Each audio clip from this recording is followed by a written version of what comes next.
Jujutsu Kaisen has fallen off, and I don't mean the sales, I mean the quality. There's bad deaths, bad pacing, and generally bad plot points, and I want to talk about it. While I usually try to make my videos based around fact, this one is completely my opinion. So I would appreciate if you could approach this video with an open mind, and I am more than happy to discuss my opinions in the comments down below. So let's get into it. When I watch anime or read manga, I'm mostly doing so for interesting characters and interesting character interactions. This is an aspect that I think Jujutsu Kaisen has been lacking recently. While it can be argued that the decline in quality started way back at the beginning of the Culling games, I don't think that's too true. Sure, there was a bit of a fall off from Shibuya, but that was going to happen anyway. It's almost impossible to keep that kind of quality up for an entire manga. And sure, the games feel drawn out due to the setup of the arc, and sure, the entire arc felt kind of pointless thanks to the Yozuru reveal, but the fights were fire, and the quality of the character interactions was consistent with the quality of the interactions in the rest of the series. Unfortunately, I cannot say the same for the Sakurajima colony. While it was cool to see Maki get stronger, this was the first arc in this series where the character interactions and the construction of the arc itself were seriously lacking. In this arc, we are reintroduced to Camo, as we get a little bit more of his backstory and learn a bit more about his personality, for 2 chapters. That's it, after which he disappears for the remainder of the arc. It felt like his character development was sidelined for another power-up for Maki, and to give her even more character development. Now don't get me wrong, I understand that Maki is a major character and that she needs more attention than Camo, and I'm okay with that. But what was the point of bringing Camo back and delving into his backstory for a second if he was just going to get sidelined again? If he was going to play that small of a role, he could have just been reintroduced in the most recent chapter with everyone else. This would have also shortened the length of the arc. Getting rid of one of Sakurajima's biggest complaints, its slow pacing. I think the reason this arc felt slow compared to some of the others is because it was pretty ununique. The main fight was a rematch, the conclusion was one that we already knew was going to happen, and there was a lot of time spent on not fighting, which didn't feel like a super effective use of pages in the context of the arc. Overall, I think this arc could have been streamlined a lot more, which is kind of ironic, considering how much pacing issues have affected the most recent chapters, but we'll delve more into that in a little bit. Sakurajima has a lot of other small issues as well, like how Curse Noya's design heavily impacts the choreography of the fight, or how Katana and Sumo appear out of nowhere and disappear with the same amount of explanation. These are smaller issues, but they are symptomatic of the issues that plague Jujutsu Kaisen from here on out. They could be considered the cracks that start to form in the foundation of Jujutsu Kaisen. Now let's move on to the first arc with major issues, Yuki and Chozo versus Kenjaku. This arc actually starts off on a great note. The fight between Chozo and Kenjaku is stellar. While it is sad to watch Chozo get his ass beat for 3 chapters straight, the dynamic between him and Kenjaku is immaculate. It allows both of them to show their colors and makes Chozo an even more lovable protagonist. The issues arise when Yuki enters the picture. There's nothing wrong with Yuki herself, but there is something wrong with her treatment as a character. Right off the bat, she's shown to be a strong fighter with fierce convictions and a great ability. Even Kenjaku believes that beating her would be a monumentally challenging task. And then she's dead 3 chapters later. Yuki's death is probably one of the biggest letdowns in the entirety of Jujutsu Kaisen. She had so much potential to be an important character as a special grade and as the only person looking for a way to end cursed energy. Her conversation with Kenjaku in Shibuya felt like a setup to the endgame of this series. 2 opposing ideologies from 2 strong sorcerers that both solved the problem of cursed spirits. She acts as a moral antagonist to Kenjaku from the second she's introduced. It's a poetic moment that sets up Yuki's character to be important in the coming chapters, and this is further emphasized by her interest in Maki. Unfortunately, this role for her in the story never comes to be, as she does get beaten by Kenjaku, instantly ending all of her potential storylines. Her entire character is instead reduced to a book about souls, which will inevitably be important in the final fight, but it's not the same as a character. If anything, the book feels like it was introduced as a method to quell the backlash from the Yuki-Kenjaku fight. Her death also feels like it's just a bad writing move. If a major death serves 0 narrative purpose, it is a wasted death. And if a major death only serves to close off narrative possibilities, it is a bad death. The fight between Yuki and Kenjaku also felt like it had the most BS in the entire series, such as Kenjaku's head spin, or how he reattached the top of his head in a couple of seconds despite all of his strings being severed, or how Kenjaku just happens to have abilities that we've only seen possessed by the most powerful individuals in the show, like a barrierless domain or curse technique reversal, or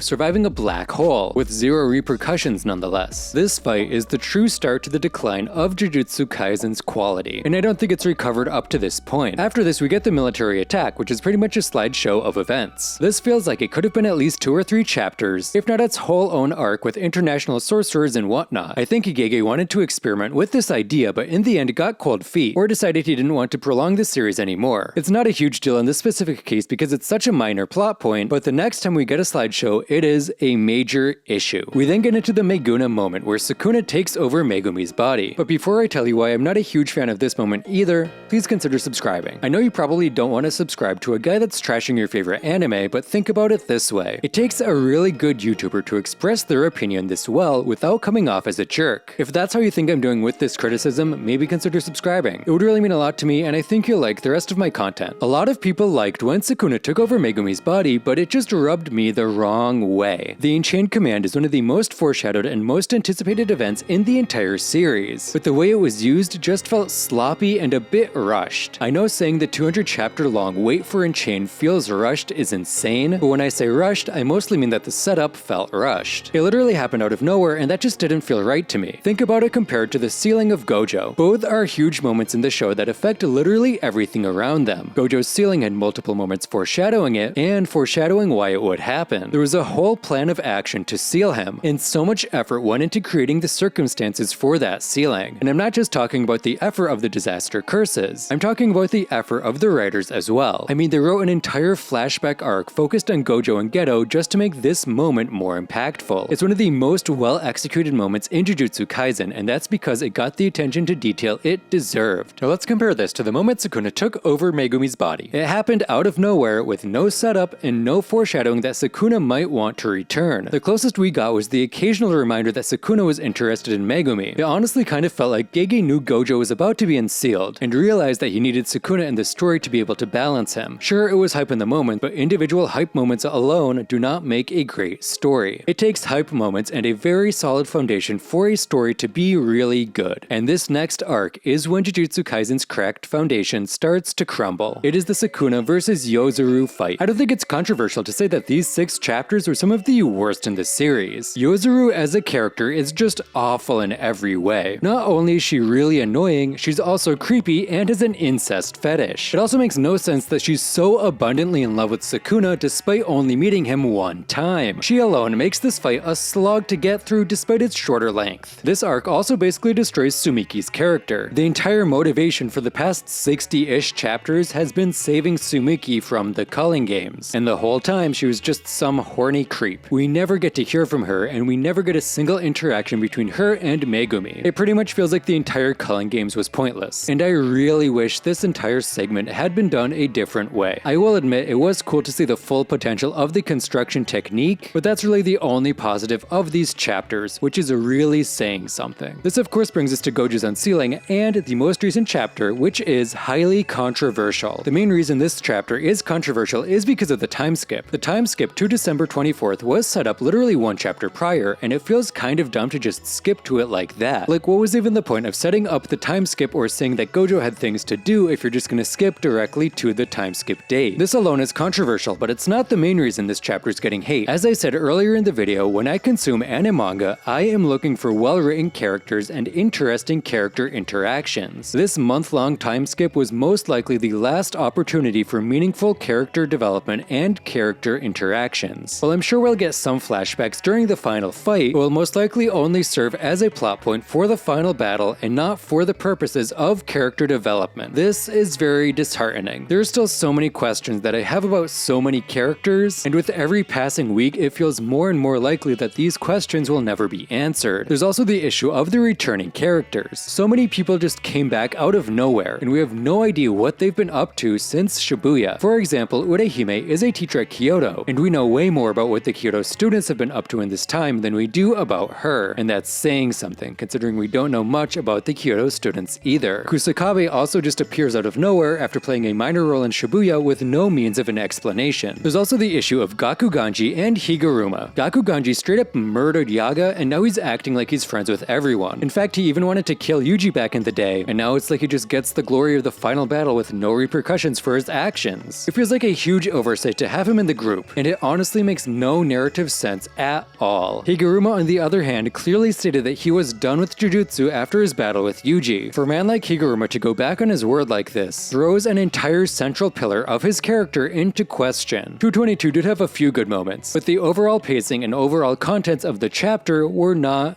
good. I think this is the result of writing 30 chapters with little to no consideration for characters or how narratives are created or destroyed. I wish we could just go back to the beginning beginning of the Yuki and Kenjaku fight and do it all over again, but with the writing quality of Shibuya and earlier. There is no doubt that Jujutsu Kaisen has suffered a drop in quality recently, but it's not too late to turn it around. The Gojo and Sukuna fight should be pretty good, and it seems like a good amount of planning has gone into this fight already. While I am concerned about the number of flashbacks there will be, I do think Gege can pull off something that will end the series on a good note. The question is whether or not he will write it. Also, I just want to mention that I do like Jujutsu Kaisen. I know this was a pretty negative video, but I have these criticisms because I care about this series. I really like it and it's close to my heart, so I want to see it succeed and thrive. So seeing it do the exact opposite of that doesn't exactly stir happy emotions in my stomach. Anyway, thank you all for watching. If you liked the video, be sure to subscribe, maybe follow my Twitter, maybe even join the Discord, even though it's completely dead. It really means a lot to me that all of you watch these. So thank you again, and I'll see you next week for a long video. See ya.